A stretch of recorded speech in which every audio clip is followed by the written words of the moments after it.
माथि उठ्नलाई अरूलाई तल झार्नलाई हुन्छ त्यस्तो चाहिँ सबै रेडी छन् रितु तिमी मात्र हैन सबै रेडी हुन्छन् राम्रा कुराहरु गर्नलाई राम्रो गर्नलाई केही क्रिएट गरौँ केही बनाऊ टिकटकमा भन्न नि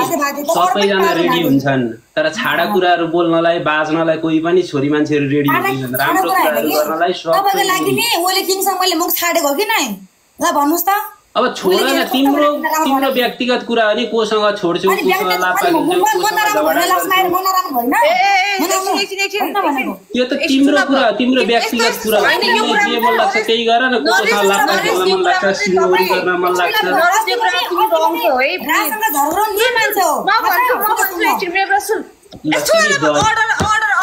मेरो प्रश्न नरेश यो कुरामा तिमी टोटली रङ छौ किनभने तिमीलाई ठोक भनेपछि मात्रै ठोकेको है किनकि त्यो मेसेज त्यो भिडियो भाइरल छ है ठोक भने पछाडी हैन मलाई गाली गरेको चाहिँ मलाई उसले तानेर गाली गरेको चाहिँ कहाँ छ खोइ कुरा त्यो चाहिँ तिमीले म पहिले जोइन गर्न नमान्ने मान्छेले मलाई गाली गरेर गएको त्यो चाहिँ कसले गर्दा हो कसले ल्याएर गाली खुवाएर यहाँ गयो त्यो हैन त पहिला गाली गरेकै थिएन पहिला राम्रोसँग तिमीले रितु तिमीले मलाई माया गर्छौ ठोक भनेको त्यो भिडियो भाइरल छ है भाइ यहाँ सुन्नुस् ओले किङ दाइ आउँको म त ओले किङ दाइ गेम खेल्नु हुन्छ होला भने गाली गर्दैन बहिनी बरु गेम खेल्नु भन्नु भएको अब उलाई ओले किङ दाइलाई के चित्त बुझेन गाली गर्नु भयो हैन मैले गाली खाएको हैन अस्ति भने रासँग म त्यो राजा सुरज त्यसको नाम उहाँसँग बाज्दैन भन्दाखेरि बाजा भनेर जोइन कल गरेको तपाईले गरे हैन चाहिँ अस्तिको बदला फेर न सुरजसँग परस न भने नि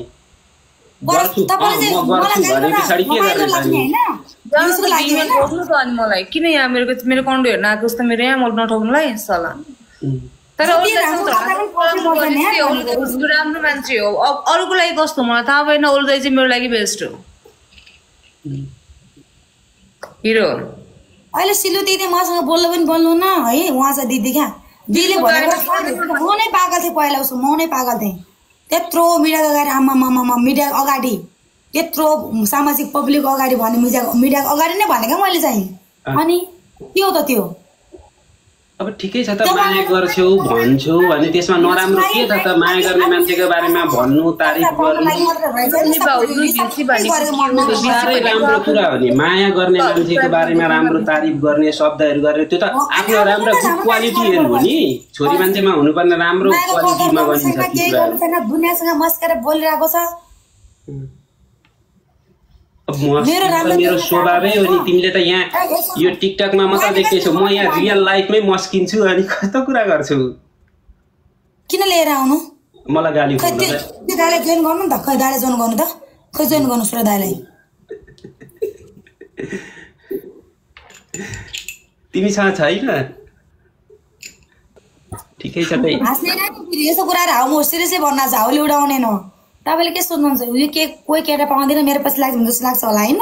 मलाई त्यस्तै लागिराखेको छ अहिले चाहिँ त्यस्तै कता लागिराखेको छ थोरै चाहिँ हुन्छ नि थोरै हैन त्यो गोफनको पैसा पठाइदिनु छिटो मलाई थाहा छैन गोफनको पैसा त कान्छी हुँदैन त निस्केको छैन त त्यो जहाँको त्यही छ अघि मैले देखाइसकिसकेको हेर्छौ भने देखाइ पनि दिन्छु मैले झिकेको पनि छैन मेरो एकाउन्टमा हालेको पनि छ छाडा बोलेको हेर्छौ भने देखाइदिए भन्छ राम यस्तो कुराहरु हाँसेर फसाउने नै भन्दै छु मैले मलाई फसाउनुमा फसाए के मान्छे अगाडि हेर्छौ भने देखाउ भन्छ भयो मैले दुनियाको गाडी देखाए नर्स यस्तो भने हैन म हेर्छौ भने देखाइदिन्छु के देखाइदिन्छु तिमी हेर्छौ भने म देखाइदिन्छु रे के बोलेको यस्तो काटे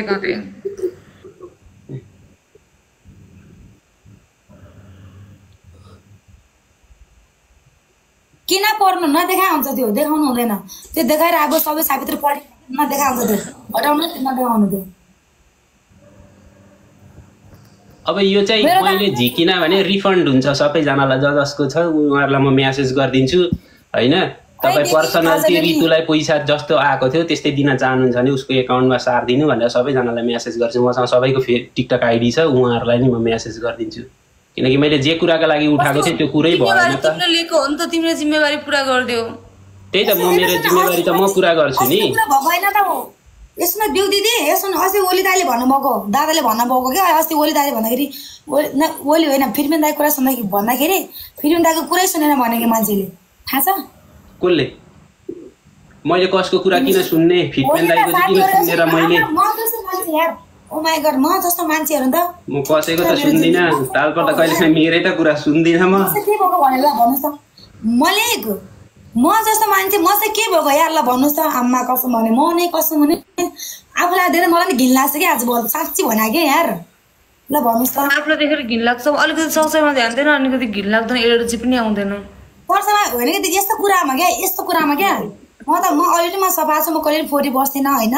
म भनेको त्यो सर्जो झारपात होइन क्या म भनेको एउटा नाम कमाएको मान्छे हो नि त म भनेको चाहिँ होइन म चाहिँ किन पछि लाग्नु क्या ओ माई गड म त्यही हो अब चाहिँ कतिवटा स्कुटर किन्दिने मेरो पैसा लगाएर मैले तपाईँलाई मलाई के लागेको छ कसैले मेरो पैसा लगाएर स्कुटर किनेर चाहिँ फरफर कुद्नलाई मैले मेहनत गरेँ यहाँ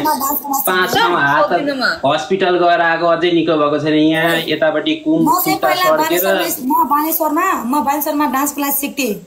अब चाहिँ पढा भाडा खर्च हुन्थ्यो डान्स गरी यत्रो डान्स राम्रो छ त मान्छे राम्रो छ तैँले मोडलिङमा करोडे मात्रै पाइस् अरू पाइनस् त्यो त दिदी मेरो गल्ती होइन नि त त्यो त हाम्रो फोटोसको काम नि त उहाँले चाहिँ जो राखेँ मैले त्यसमा मैले म्युजिक भिडियो खेल्ने हो ओके नत्र भने म त सबै केटाहरू अलिकति बिजी थिएँ भने कलौटे मान्छे होइन बेचा कलौटे भनेर हेर्छ कलौटे सबैले म ठिक छैन झन् टेन्सन भन्छ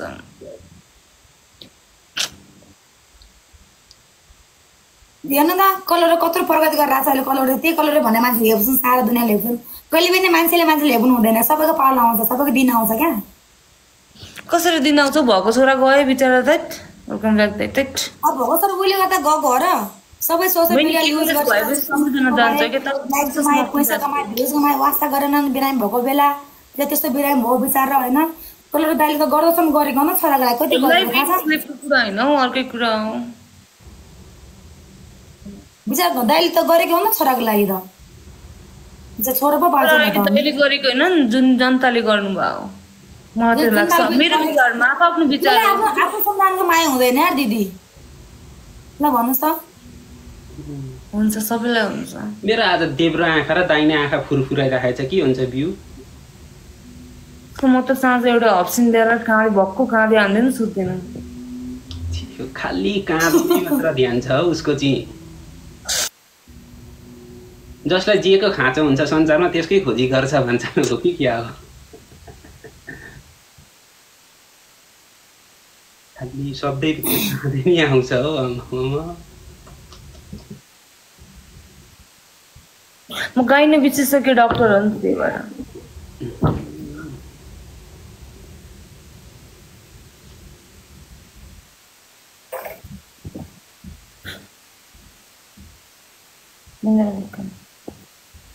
आइज yes your money money Malik money my give me my money one ना आज त किन नाङ्गे आगो हो मान्छे के हो रिजन तोड्दै मान्छे नाङ्गे भयो नि के हो त तल ढुकुरमा त कटुला होला नि फेरि खाली तल गइहाल्छिन् खाली एकछिन कुरा घुमायो गइगयो जुन कुरा चाहिँ क्यामेरामा देखिँदैन त्यो कुराको नगर्ने नि जे कुरा चाहिँ क्यामेरामा देखि बाहिर छ नदेखिने ठाउँको मैले आउँ त हजुरलाई आउँ त मैले यहाँ ओइ नजरै कसरी यहाँ तिमीहरूको छिनपानी गरिदिन्छु म बिउको अदालत त तिमीले पक्कै पनि न्याय पाउनेछौ न्यायाधीशकै विचार हालत छ ए तिमीलाई यस्तो त कहीँ जेठान्छन् अनि कसरी तिमी ऊ बन्द त कसरी दाइ त यस्ता छन् तेरो आफै तेरो दाइलाई त म केटी हो केटा हो थाहा छैन यसलाई दाइ यस्ता छन् अब राम्रो तँलाई के थाहा छ र ओइ आइज न पहिला अनि थाहा पाउँछ सबै कुरो होइन ऋतु बाँदरको चाक फर्काएर क्यामेरामा त हामीले देखाउने हो र तँलाई त खुब उदो रहेछ हेर्न जानुपर्छ के भेटेर अनि थाहा हुन्छ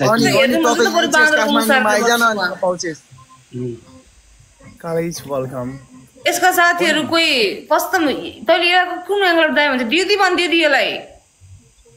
मेरो जस्तो लुक्स पाउन त मा भगवान 7 पटक तपस्या गर म त हो कि नि ऋतु हो कि न जस्तो सुकै लुक्समा पनि फिट हुन्छु म तेरो थोपडा छ तेरो थोपडालाई त भगवानले दिनुपर्ने नि जस्तो सुकै मेरो सुन न मेरो यही थोपडामा ठिक छ तेरो जस्तो दुईटा रूप दिन में भैया रात में सही वाला थोपडा चाहिन्न हामीलाई ए छोड दे यो बीटीएस कोरियन लुक्स हो कोरियन लुक्स हो मलाई के लाग्छ बीटीएस कोरियन लुक्स बीटीएस मेरो मोटिभेटर लाइज त धेरै नयाँ अब म के भन्नु म धेरै नयाँ पिरर दादा गेमको मतलब जी